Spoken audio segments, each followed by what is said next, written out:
So class start பண்ணுறதுக்கு முன்னாடி வழக்கம் போல ஒரு பேசிக் கொஸ்டின் கேட்குறேன், ட்ரை பண்ணுங்க. இது உங்களோட வில்லேஜ். இப்போ நீங்கள் யோசிக்கிறீங்க, உங்கள் வில்லேஜுக்கு ஒரு ரோடு போடலாம், ரோடு கொண்டு வரலாம். அதுக்கு என்ன பண்ணணும்? ஒரு வேலை ஒரு ரோடு போடுறதுக்கு கூட எங்கே போகணும்? டெல்லிக்கு போயிட்டு சென்ட்ரல் கவர்மெண்ட் அப்ரூவல் வாங்கி தான் ரோடு போட முடியும்னா இந்த ரோடு வருமா? செம்ம டிலே ஆகும்ல. அப்போ அதுக்கு ஈஸியஸ்ட் வழி என்ன? இந்த வில்லேஜுக்கு என்ன தேவையோ அந்த வில்லேஜ் மக்களே முடிவு பண்ணி ரோடு போட்டுடணும். கரெக்டாக உங்கள் வில்லேஜுக்கு எது பெஸ்ட்டோ அதை நீங்கள் சூஸ் பண்ணி நீங்களே பண்ணுறீங்க. இந்த சிஸ்டத்துக்கு பேர் என்ன? பஞ்சாயத் ராஜ் சிஸ்டமா? அப்போ சொல்லுங்களேன், பஞ்சாயத்து ராஜ் சிஸ்டத்தோட மெயின் எய்ம் என்ன? இந்த சிஸ்டம் வரதுக்கு முன்னாடி வரைக்கும் பவர் எங்க இருந்துச்சு? சென்ட்ரல் கவர்மெண்ட் கிட்டயும் ஸ்டேட் கவர்மெண்ட் கிட்டே இருந்துச்சு. இப்போ பவர் என்ன ஆயிடுச்சு? Power coming close to the people. அந்த வில்லேஜ் மக்கள் கிட்ட வந்துருச்சு. ஸோ ரொம்ப தூரத்தில் இருக்கிற ஒரு சிட்டிக்கு போயிட்டு அங்கே இருக்கிற ஒரு பொலிட்டிஷியன் பார்த்துட்டு பர்மிஷன் கேட்கணும் அவசியம் இல்லை. அந்த வில்லேஜுக்கு என்ன இருக்கு?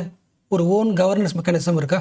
Panchayat Raj. The people govern themselves. இந்த சிஸ்டம் இந்தியாவில் எப்போ வந்துச்சு? ஒரிஜினல் கான்ஸ்டியூஷனே கிடையாது. நம்ம ஆட் பண்றோமா? 73rd அமெண்ட்மெண்ட் ஆக்ட் 1992 தான் கொண்டு வரும். இந்த ஆக்டோட மெயின் பர்பஸ் என்ன? எப்படி சென்ட்ரல் லெவலில் ஒரு கவர்மெண்ட் இருக்கோ, ஸ்டேட் லெவலில் ஒரு கவர்மெண்ட் இருக்கோ, இதுக்கப்புறம் ஒவ்வொரு வில்லேஜுக்குள்ளேயும் ஒரு கவர்மெண்ட் இருக்கணும். So local government. So local government அந்த லோக்கல் வில்லேஜுக்கு என்ன தேவையோ எல்லா வேலையும் பண்ணுவாங்க. அந்த லோக்கல் கவர்மெண்ட்டுக்கு என்ன பேரு? கிராம் பஞ்சாயத். மக்கள் என்ன பண்ணுவாங்க? அந்த வில்லேஜுக்கு தேவையான ஒரு லீடரை ஓட்டு போட்டு எலெக்ட் பண்ணி சூஸ் பண்ணுவாங்களா? அந்த சீட்டுக்கு யாரெல்லாம் போட்டி போடலாம்? யார் வேணா போட்டி போடலாம். ரிசர்வேஷன் உண்டு. 50% சீட் யாருக்கு? உமன், எஸ்சி, எஸ்டிக்கு இந்த பிரசிடென்ட் சீட்டு தராங்க. ஸோ உங்களுக்கு புரிஞ்சிருக்கும். அகைன் சொல்லுங்க, இந்த லோக்கல் கவர்மெண்ட், இந்த கிராம் பஞ்சாயத், இது எல்லாத்தோட மெயின் பர்பஸ் என்ன? ஒரு வில்லேஜுக்கு தேவையான டெவலப்மெண்ட் அந்த வில்லேஜ் உருவாக்கியதுல செல்ஃப் டெவலப்மெண்ட். ஒருவேளை யோசிச்சு பாருங்களேன், இந்த சிஸ்டம் இப்போ என்ன ஆகும்? ஒவ்வொரு வில்லேஜும் என்ன பண்ணும்? டவுனுக்கு போகும், கலெக்டர் ஆஃபீஸுக்கு போகும், சிட்டிக்கு போகும். அந்த ஊருக்கு தேவையான ஒரு ஸ்கூல் கட்டினா கூட டிலே ஆகும். கரப்ஷன். எல்லா வில்லேஜையும் அக்செப்ட் பண்ண மாட்டாங்க. சில வில்லேஜ் வந்து அதிகமான எஸ்டிஸ் இருக்காங்கன்னா அந்த வில்லேஜ் மக்களுக்கு தேவையான விஷயத்த ப்ரையாரிட்டி பண்ண மாட்டாங்க, அதாவது நெக்லெக்ட் பண்ணுவாங்க. அப்போ இவ்வளோ விஷயம் வராமல் தடுக்கிறதுக்கு ஈஸியஸ்ட் வழி பஞ்சாயத்து சிஸ்டம். ஸோ ஸ்கூல் வேணுமா? Panchayat can planet. Clean water வேணுமா? பஞ்சாயத்தை அரேஞ்ச் பண்றோம். ஜாப்ஸ் வேணுமா? லோக்கல் லெவலில் எம்ப்ளாய்மெண்ட் ப்ரோக்ராமை வில்லேஜ் பஞ்சாயத்து உருவாக்க முடியும். இப்போ அடுத்த கொஸ்டின், இந்த லோக்கல் செல்ஃப் கவர்மெண்ட் எப்படி ஒர்க் ஆகிட்டு இருக்கு? ஆக்டிவ் ஒர்க் ஆகிட்டு இருக்கா? ஒரு ஆங்கிள் பாசிட்டிவ் சொல்லலாம். ஏன்னா இந்தியாவோட ஹிஸ்டரியிலேயே ரொம்ப ஆக்டிவா இருக்கிற டைம் இது. அதாவது 14 lakhs women were in leadership role in village. அதாவது 14 லட்சம் பெண்களுக்கு அதிகாரம் கிடைச்சிருக்கு அவங்க வில்லேஜை மாத்துறதுக்கு. அப்போ வில்லேஜ் லெவலில் ஒரு மாற்றத்தை உருவாக்க முடியும். இது பிளஸ் பாயிண்ட். பட் நெகட்டிவ் ஆங்கிள்ஸும் இருக்கு, அதை பார்க்கலாம். ஸோ பஞ்சாயத்து சிஸ்டம் இப்போ ஃபேஸ் பண்ற ப்ராப்ளம் என்ன? ஃபர்ஸ்ட் முக்கியமான ப்ராப்ளம், ஃபர்ஸ்ட் பீரியாடிக்கலா எல்லா மக்களும் சேர்ந்து பேசுவாங்க, டிஸ்கஸ் பண்ணுவாங்க, என்ன பண்ணலாம்னு பிளான் பண்ணுவாங்க. பட் இப்போ என்ன ஆயிடுச்சுன்னா, வெறும் அந்த வில்லேஜுக்கு தேவையான பிரசிடென்ட் இருப்பாங்களே, அந்த லீடரை சூஸ் பண்றதுக்கு, அதாவது எலெக்ஷனுக்கு மட்டும்தான் எங்கேஜ் ஆகுறாங்க. அதை தவிர்த்துட்டு எந்த ஆக்டிவிட்டிக்கும் மக்கள் வர மாட்டேங்கிறாங்க. இப்போ வந்து மீட்டிங் என்ன ஆயிடுச்சுன்னா வெரி ஃபார்மலா ஆயிடுச்சு. லாஜிக் புரியுதா? அதாவது ஒரு வில்லேஜ்ல பப்ளிக் பார்ட்டிசிபேஷன் குறைஞ்சு போச்சுனாலே ஆட்டோமேட்டிக்கா பஞ்சாயத்து சிஸ்டம் ஆயிடும், அதுக்கு பவர் போயிடுச்சுன்னு அர்த்தம். எல்லா மக்களும் சேர்ந்து அந்த வில்லேஜுக்கு என்ன தேவைன்னு யோசிக்கும் போது தான் எல்லா விஷயம் ஃபாஸ்ட் ரன் ஆகும். ஆக்டிவ் பார்ட்டிசிபேஷன் இல்லைன்னா பஞ்சாயத்து ராஜ் இருக்கிறதே வேஸ்ட். ஒருவேளை சில பஞ்சாயத்துல ஆக்டிவா ஒர்க் பண்ணியிருந்தாலும், ரோடு போடலாம்னு முடிவு பண்ணாலும், ரோடுக்கு ஃபண்டு வரும்ல, ஒரு குறிப்பிட்ட அமௌண்ட் வந்து சென்ட்ரல் கவர்மெண்ட் டைரக்டா கொடுக்கும். சென்ட்ரல் கவர்மெண்ட் டைரக்ட் பண்ண சொல்லுவாங்க. அப்போ சென்ட்ரல் கவர்மெண்ட் கிட்ட ஃபண்ட் டிபெண்ட் பண்ணி இருக்கிறதுனால எல்லாமே டிலே ஆகுது. பாயிண்ட் புரியுதா? பஞ்சாயத்து ராஜ் சிஸ்டத்துக்கு ஃபினான்ஷியல் அட்டானமி இல்லை. They don't have their own money. அடுத்து எப்படி ஸ்டேட் லெவலில் ஒரு பாலிடிக்ஸ் இருக்கோ, அந்த பாலிடிக்ஸ் இப்போ வில்லேஜ் லெவலில் வந்துருச்சு. வில்லேஜ் நடக்கிறது எல்லாமே பாலிடிக்ஸ் ஆயிடுச்சு. அதாவது அந்த வில்லேஜுக்கு என்ன டெவலப்மெண்ட் தேவை அதை பற்றி ஒர்க் பண்ணாமல் கட்சியை வளர்க்குறது, எலெக்ஷன் ஃபோக்கஸ்க்கு பண்ணுறது, இந்த ஒர்க் தான் அதிகமாகிடுச்சு. அப்போ என்ன பண்ணுவாங்க? அந்த ஊருக்கு லீடரை சூஸ் பண்ணுறதை விட அந்த ஊரில் யார் இருப்பாங்க? டிஎம்கே, ஏடிஎம்கே, எல்லா கட்சியும் இருக்கும். அப்போ ஒரு கட்சியால் என்ன பண்ணுவாங்க? லீடராக மாற்றிடுவாங்க. லாஜிக் புரியுதுல?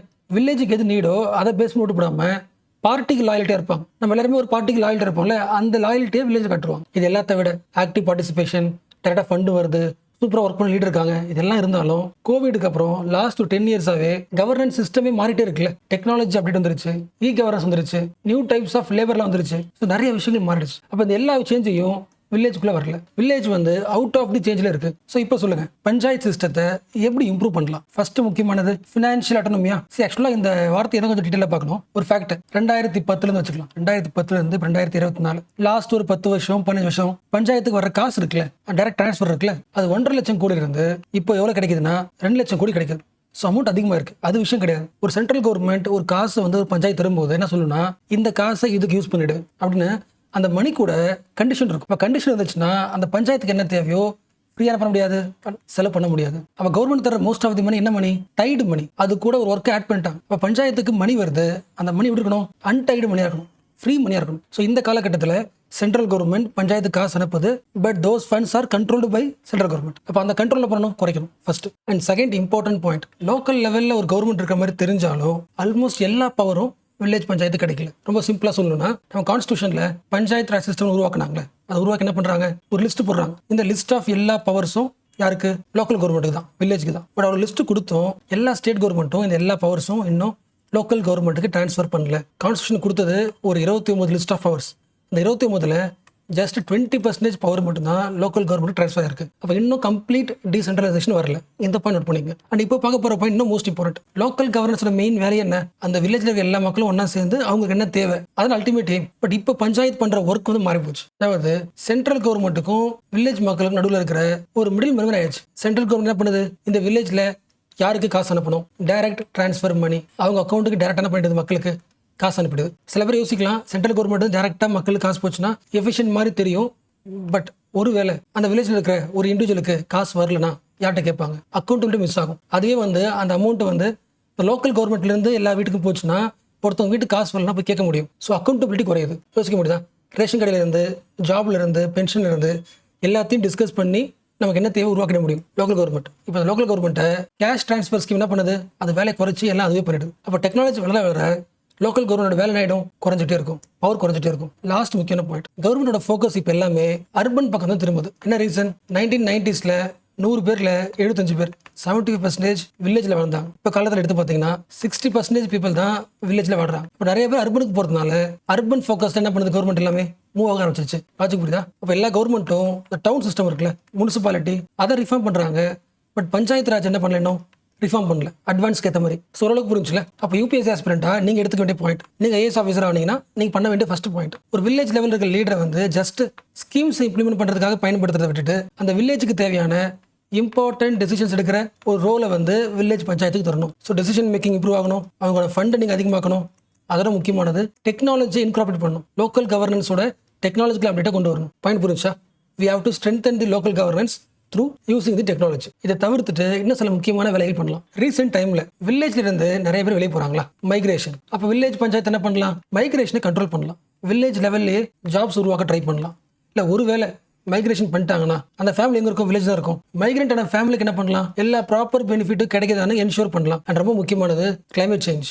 அதை சரி பண்ணுறதுக்கு வில்லேஜ் லெவலில் வாட்டர் கன்சர்வேஷன் ப்ரோக்ராமை எஃபெக்டிவாக பண்ணலாம். லோக்கல் வாட்டர் கன்சர்வேஷன் ப்ராஜெக்ட்ஸ் நிறைய உருவாக்கலாம். Plus solar energy, biogas, wind power, இது எல்லாமே வில்லேஜ் லெவலில் உருவாக்கலாம். ரெண்டாவது and finally we have to train the panchayat for disaster management. ஒரு ஃப்ளட் வருது, இல்லை ட்ராட்டு, சைக்ளோன், அந்த டிசாஸ்டர் மேனேஜ் பண்ணுறதுக்கு பஞ்சாயத்து லெவலில் we have to create the early warning system, emergency plans. இது எல்லாத்துக்கும் வில்லேஜ் பஞ்சாயத்தை ட்ரெயின் பண்ணணும். ஸோ இந்த காலகட்டத்தில் வில்லேஜ் பஞ்சாயத்தை இந்த எல்லா விஷயத்துக்கும் அப்டேட் பண்ணுற மாதிரி உருவாக்கணும். ஸோ இது வரைக்கும் பேசின எல்லா பாயிண்ட்டுமே இன்னைக்கு சென்டர் பேஜில் வந்து ஆர்டிகல். இந்த ஹெட்டிங் படிங்களேன், the Panchayat Raj movement is in distress.